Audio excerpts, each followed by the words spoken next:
Bonjour à tous, vous connaissez ma passion des polars et alors celui-là que j'ai lu pendant l'été, c'est partie de mes lectures d'été, mais je me suis régalée pour vous.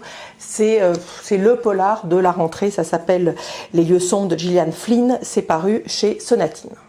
Alors Gillian Flynn, elle avait déjà écrit Sur ma peau, on vous en avait parlé à l'époque, c'était déjà du grand polar, loué même par Stephen King, vous voyez.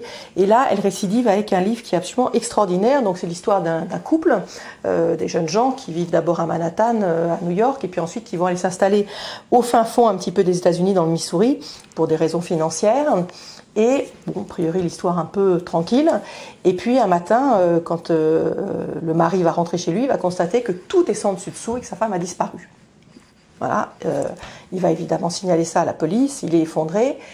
Et c'est là que va commencer un truc, mais qui est complètement fou et extrêmement perturbant, c'est-à-dire que au départ, on va croire que sa femme est morte, et puis ensuite qu'elle n'est plus morte, que peut-être c'est lui qui manipule tout, alors que c'est elle qui manipule tout. Au fur et à mesure, on va découvrir tout ce qui se passait en fait de non-dit dans ce couple, tout ce qui se cachait l'un l'autre.